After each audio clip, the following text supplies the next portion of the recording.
Rain lashed my face as security clutched my elbows, marching me across the parking lot like a criminal. Through the glass walls of the break room, I could see them all lifting crystal flutes, laughing around her. Brooke, with her flawless smile and Harvard degree, colorful balloons drifting against the ceiling tiles, while my personal belongings sat pitifully in a soggy cardboard box under my arm. I caught Elton's gaze, my boss of 3 years, as he raised his glass higher in a theatrical toast, lips shaping words I could read even through the streaked glass and pouring rain. She'll fix your mess. 3 years, 1,095 days of lost sleep, skipped meals, and solving impossible traffic flow equations while they gradually dismantled my entire support team.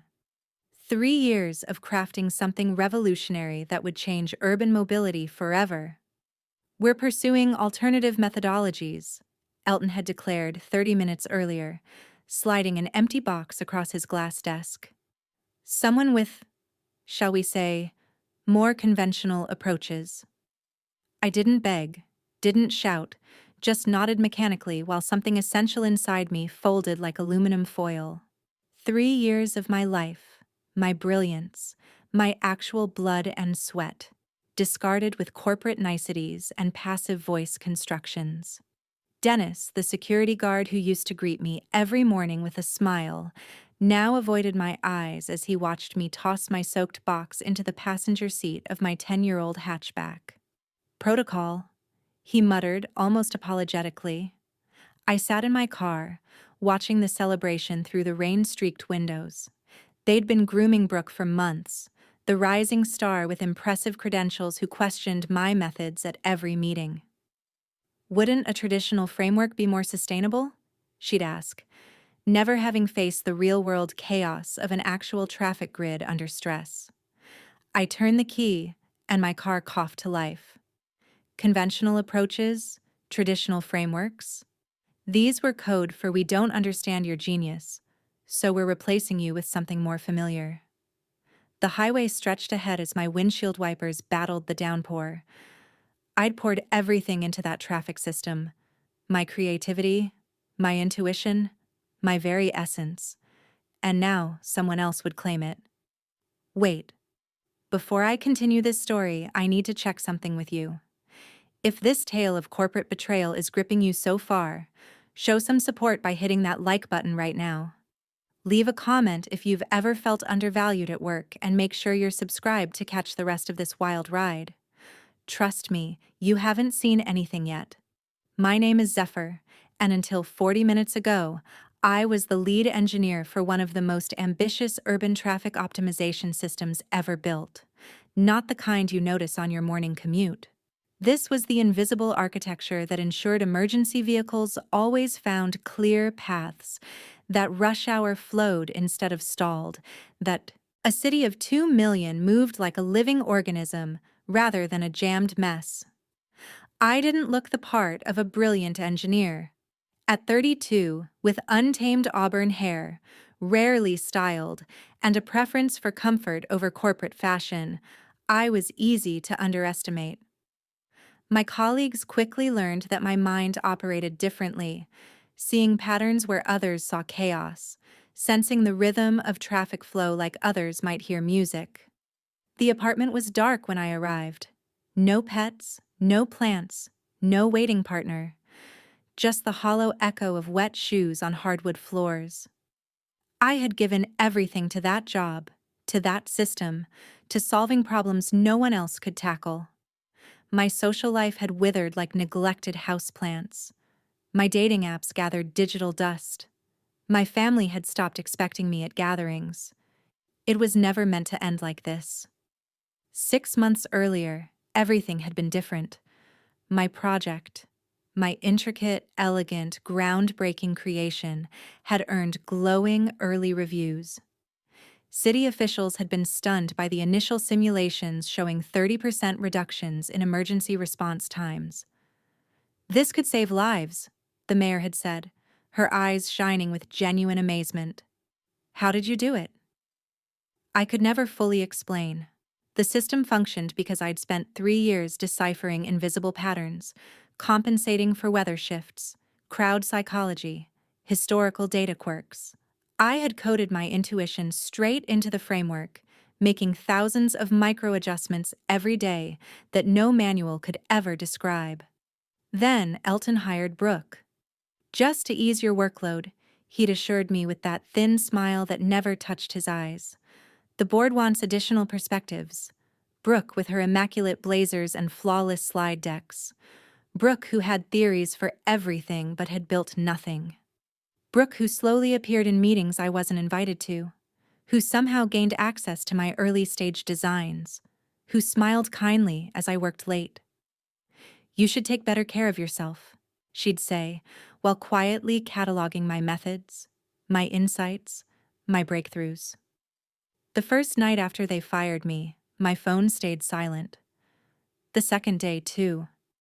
They were likely celebrating their brilliant staffing decision.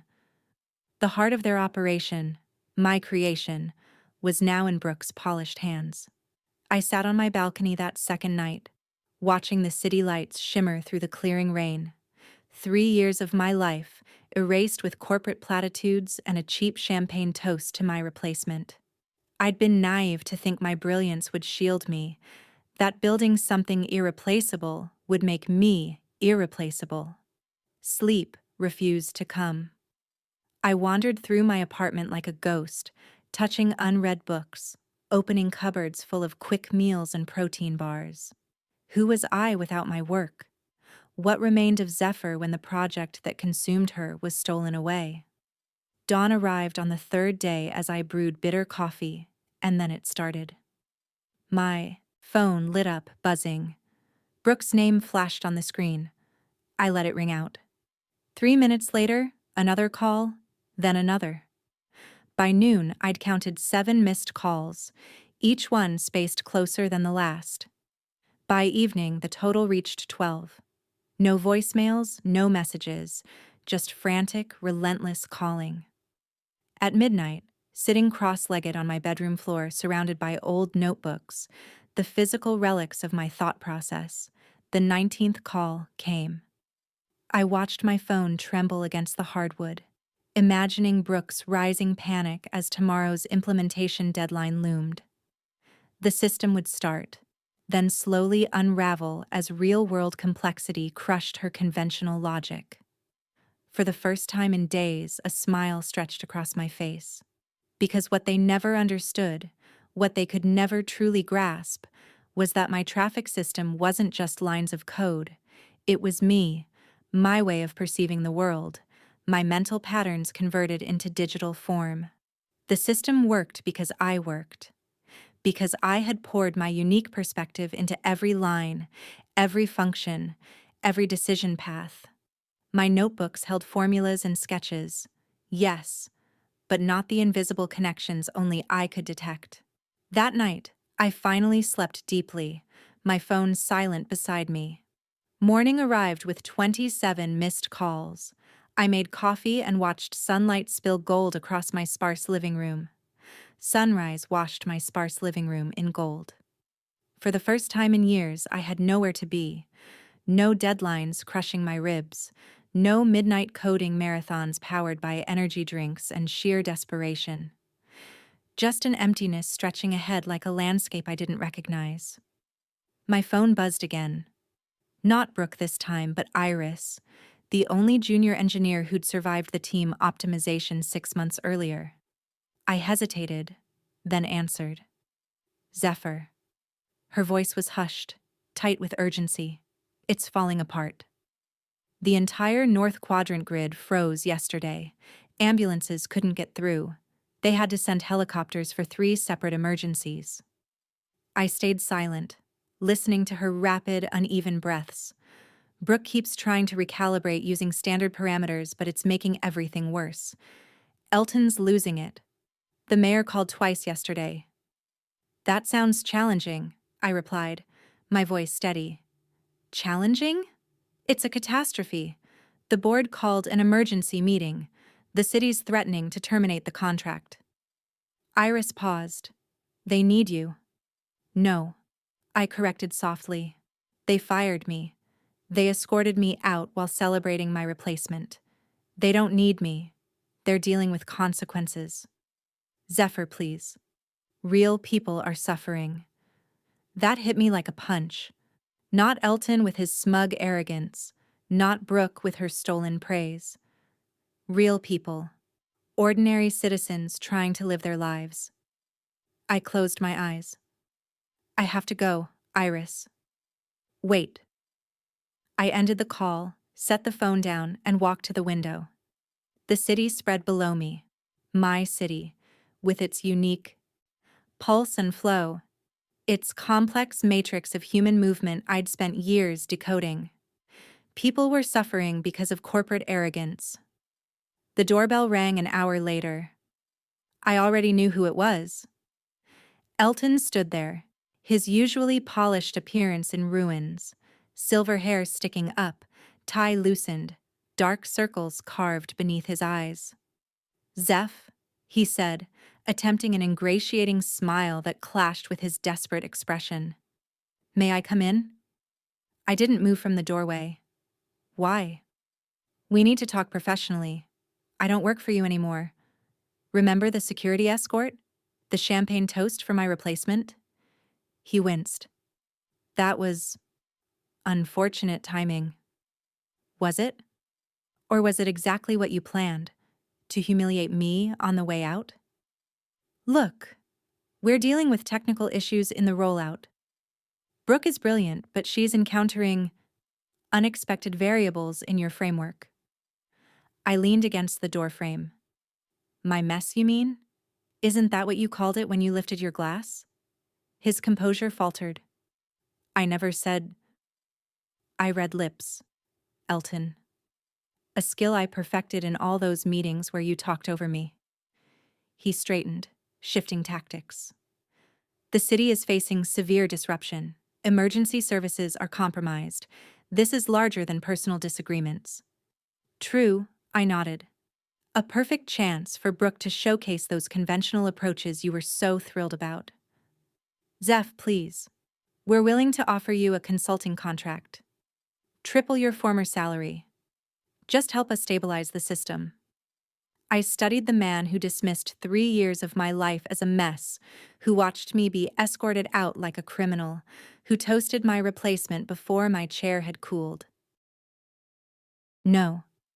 Just like that? Just like that. The same way you fired me." His expression hardened. "This isn't about pride. Lives are literally on the line." "They always were. That's why I worked 60-hour weeks perfecting that system while you slashed my team to boost quarterly metrics. That's why I missed my sister's wedding. Refining emergency vehicle routing. That's why I skipped holidays, vacations, and sleep." My voice stayed calm. "You never cared about lives when it was me sacrificing everything for them." "I'll go to the board," he snapped. "I'll make sure you never work in this field again." I smiled. "Then please do. Tell them precisely how catastrophically you handled this transition. Explain why you fired the only person who understood the system without arranging any knowledge transfer. I'm sure they'll admire your leadership." The color drained from his cheeks. "What do you want? For you to leave my apartment?"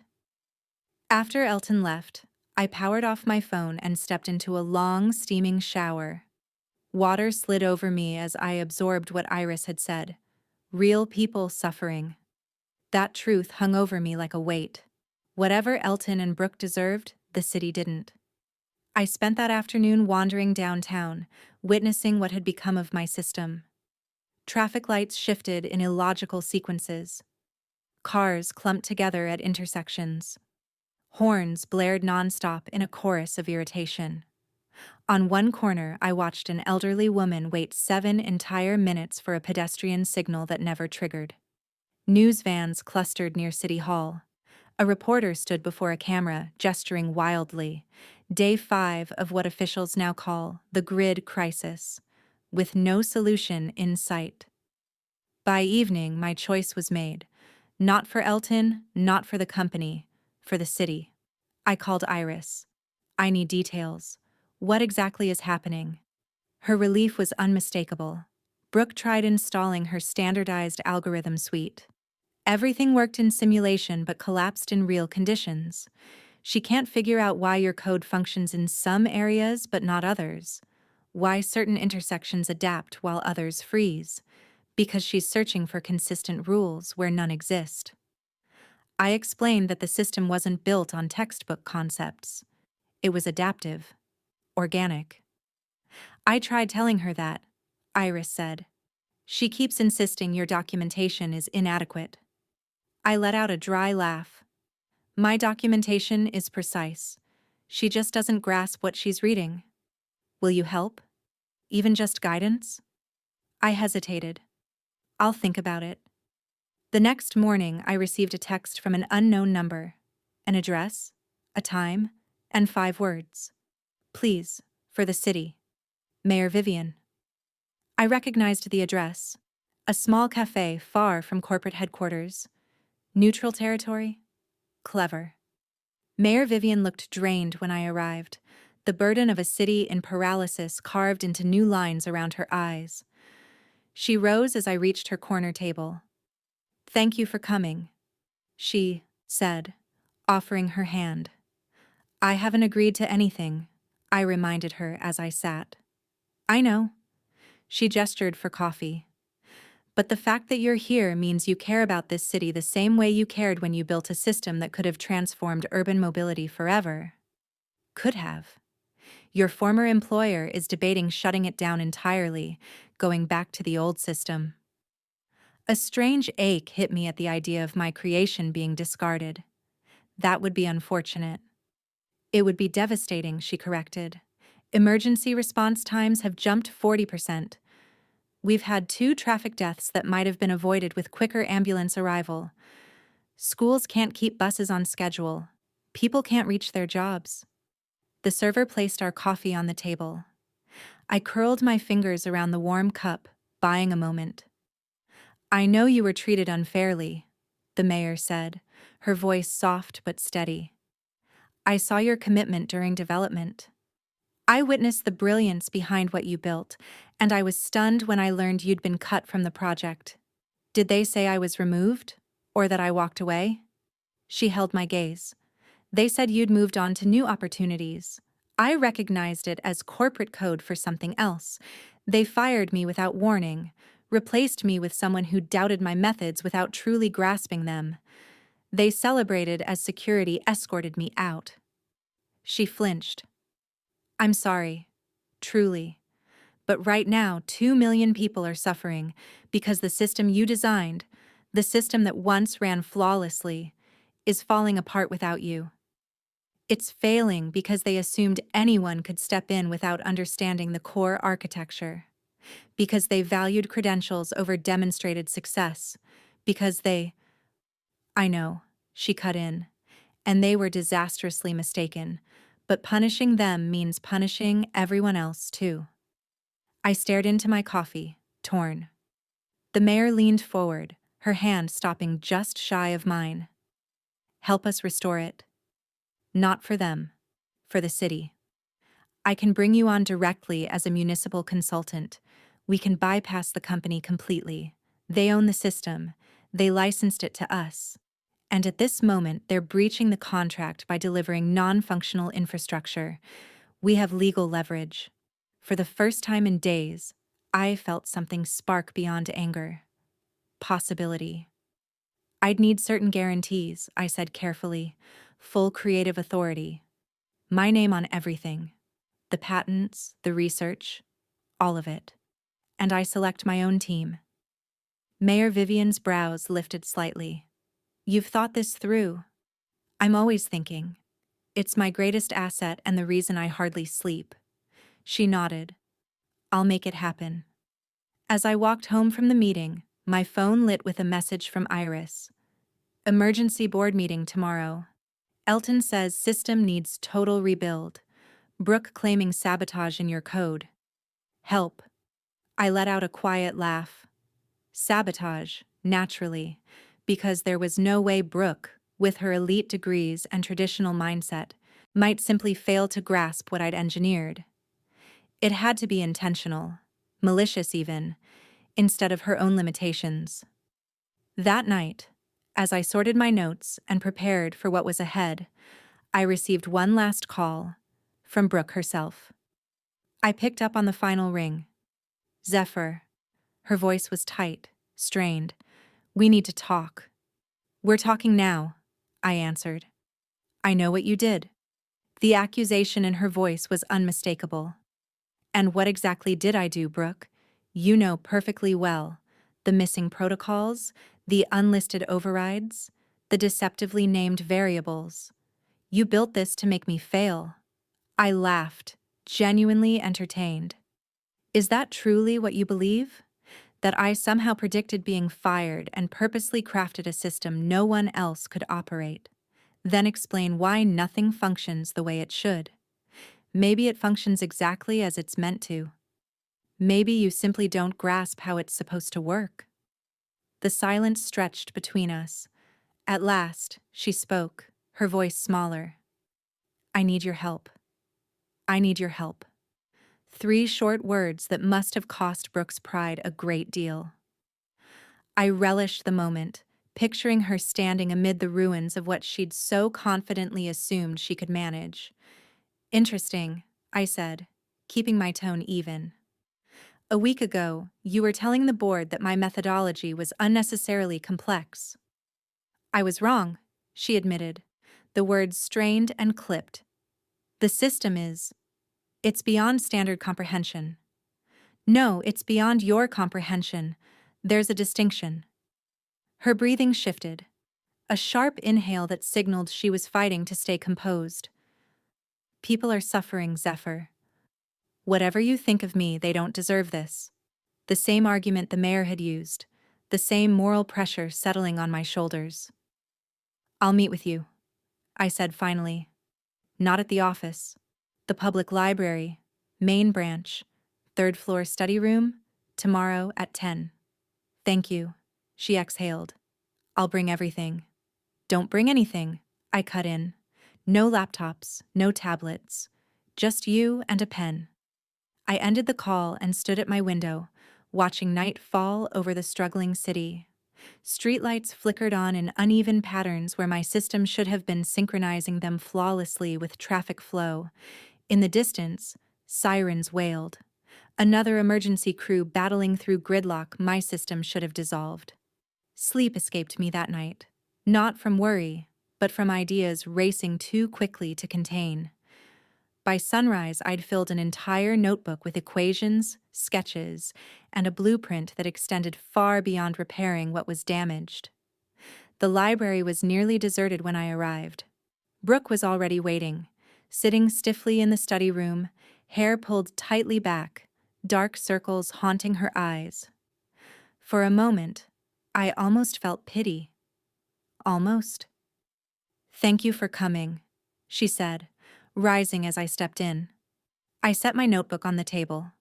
"Let's be clear. I'm not here to rescue your career." "I understand." "Do you?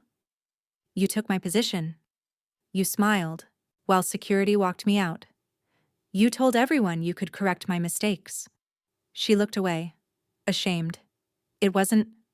I didn't know they were firing you that day. But you knew they were removing me." Her silence was answer enough. "Tell me what's happening with the system," I said, opening my notebook. For the next hour, Brooke outlined the chain of failures. The longer she talked, the clearer it became that she'd tried to impose textbook logic onto my fluid architecture. Like attempting to govern a living ecosystem with rigid machinery. "It's not logical," she finished. Frustration etched across her face. Sectors that should respond identically react completely differently to the same inputs because they aren't identical. Each sector has its own character. Traffic grids don't have personalities. I turned my notebook toward her.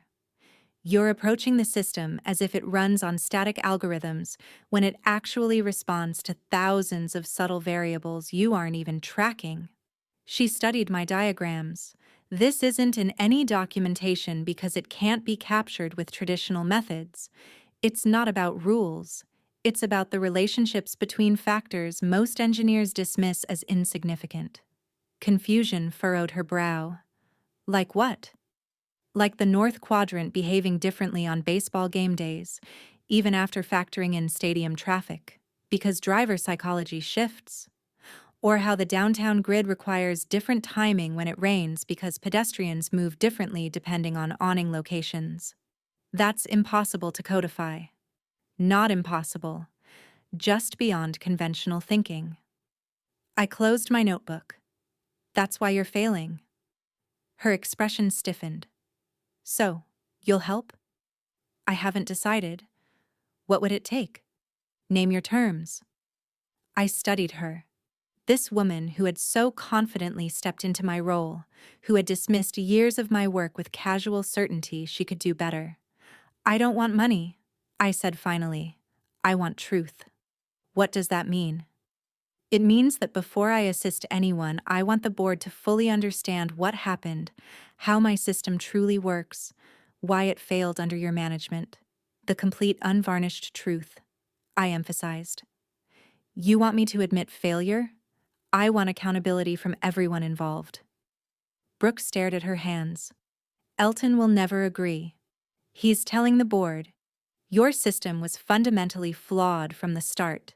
That's why he brought me in. Then I guess the city remains paralyzed. I rose to leave, but Brooke reached across the table just shy of touching my arm. Wait, what if? What if I tell the truth without him?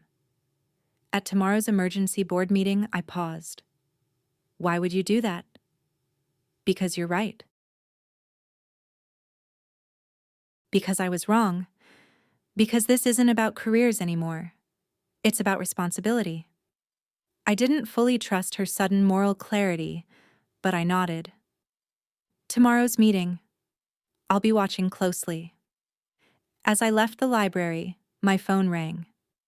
Mayor Vivian, I've secured approval for your consulting contract, she said bluntly.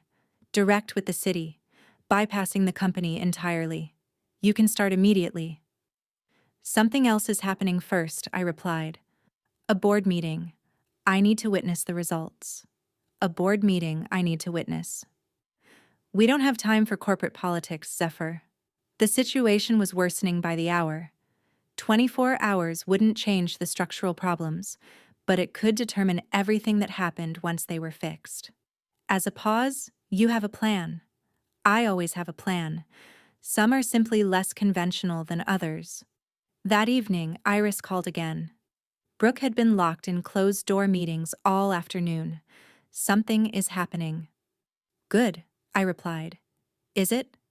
Elton is telling everyone the entire project must be scrapped. 3 years of work gone.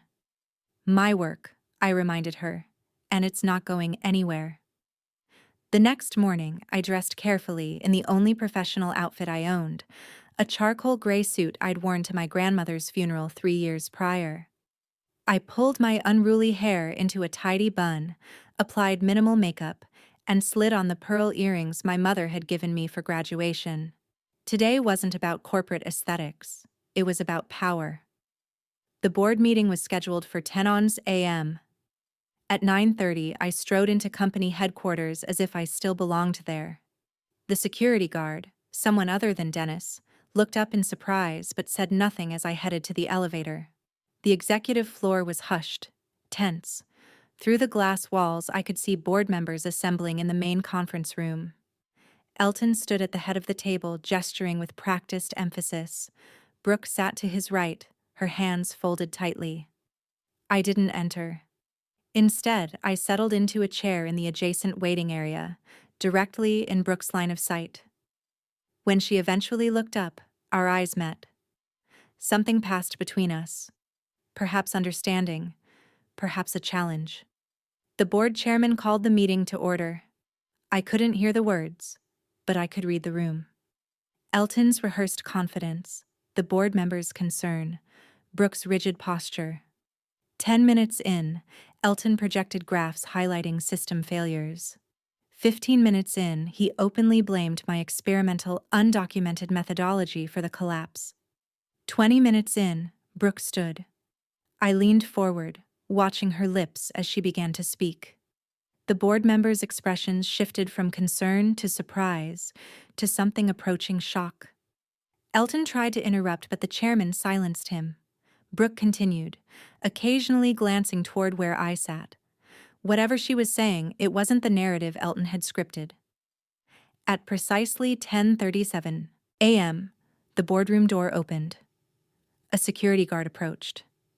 "Miss Zephyr, the board requests your presence." I nodded, rose, smoothed my jacket, and followed him into the lion's den. Silence fell as I entered. Every head turned, some curious, some hostile, some unreadable. "Thank you for joining us," the chairman said, his tone measured. "Miss Brooke has been providing revelatory insight about your traffic system design." I nodded but remained silent. "She asserts that the current implementation failures are not due to flaws in your original design, but to the misapplication of conventional algorithms to your, what did you call it? Adaptive architecture," Brooke replied, ignoring Elton's glare. "Yes," the chairman continued. "She further suggests that you alone fully understand how to operate the system properly, and that your dismissal was precipitous." I turned to Elton, whose face had flushed an unhealthy red. "Precipitous?" I repeated. An interesting word choice for firing the one person who understood the multi-million-dollar system you'd contracted to deliver to the city. "Now see here," Elton began, but the chairman raised a hand. "Miss Zephyr, the situation is critical. The city is threatening legal action for breach of contract. Our reputation is suffering immeasurable harm. We need solutions, not recriminations." I agreed calmly. "Which is why I've accepted a position as direct consultant to the mayor's office, effective immediately." The room erupted in murmurs. The chairman banged a small gavel for order. "You've what?" Elton sputtered. "The city has exercised its contractual right to engage independent expertise," I explained. "When the primary contractor fails to deliver functional infrastructure, that's you. They've hired me to fix it." "That's—" "You can't," Elton stammered. The situation was deteriorating by the hour. 24 hours wouldn't resolve the structural issues, but it could determine everything that followed once they were addressed. As a pause, "You have a plan." "I always have a plan. Some are simply less conventional than others." That evening, Iris called again. Brooke had been locked in closed-door meetings all afternoon. "Something is happening." "Good," I replied. "Is it?" "Elton is telling everyone the entire project must be abandoned." 3 years of work erased. "My work," I reminded her, "and it's not going anywhere." The next morning, I dressed carefully in the only professional outfit I owned, a charcoal gray suit I'd worn to my grandmother's funeral 3 years earlier. I pulled my unruly hair into a neat bun, applied minimal makeup, and slipped on the pearl earrings my mother had given me for graduation. Today wasn't about appearances. It was about power. The board meeting was set for 10 a.m. At 9:30, I walked into company headquarters as if I still belonged there.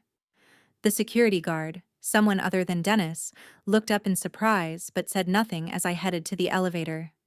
The executive floor was silent, tense. Through the glass walls, I could see board members gathering in the main conference room. Elton stood at the head of the table, gesturing with rehearsed emphasis. Brooke sat to his right, hands folded tightly. I didn't enter. Instead, I settled into a chair in the adjacent waiting area, directly in Brooke's line of sight. When she finally looked up, our eyes met. Something passed between us, perhaps understanding, perhaps a challenge. The board chairman called the meeting to order. I couldn't hear the words, but I could read the room. Elton's practiced confidence, the board member's concern, Brooke's rigid posture. 10 minutes in, Elton projected graphs showing system failures. 15 minutes in, he openly blamed my experimental, undocumented methodology for the collapse. 20 minutes in, Brooke rose. I leaned forward, watching her lips as she spoke. The board members' expressions shifted from concern to surprise to near shock. Elton tried to interrupt, but the chairman silenced him. Brooke continued, occasionally glancing toward me. Whatever she was saying, it wasn't the narrative Elton had prepared. At precisely 10:37 a.m., the boardroom door opened. A security guard approached. "Miss Zephyr, the board requests your presence." I nodded, stood, smoothed my jacket, and followed him into the lion's den. Silence fell. Every head turned, some curious, some hostile, some unreadable. "Thank you for joining us," the chairman said, measured. "Miss Brooke has provided revelatory insight about your traffic system design." I nodded silently. She maintains that the current failures are not due to flaws in your original design, but to misapplication of conventional algorithms to your, what did you call it? Adaptive architecture? Brooke replied, ignoring Elton's glare. "Yes," the chairman continued. "She further suggests that you alone fully understand how to operate the system properly, and that your dismissal was precipitous." I turned to Elton, whose face had flushed an unhealthy red. "Precipitous?" I repeated, an interesting word choice for firing the one person who understood the multi-million-dollar system you'd contracted to deliver to the city. "Now see here," Elton began, but the chairman raised a hand. "Miss Zephyr, the situation is critical. The city is threatening legal action for breach of contract. Our reputation is suffering immeasurable harm. We need solutions, not recriminations." I nodded calmly, which is why I've accepted a position as direct consultant to the mayor's office. Effective immediately. The room erupted in murmurs. The chairman banged a small gavel for order. "You've what?" Elton sputtered. "The city has exercised its contractual right to engage independent expertise," I explained. "When the primary contractor fails to deliver functional infrastructure, that's you. They've hired me to fix it." "That's—" "You can't," Elton stammered.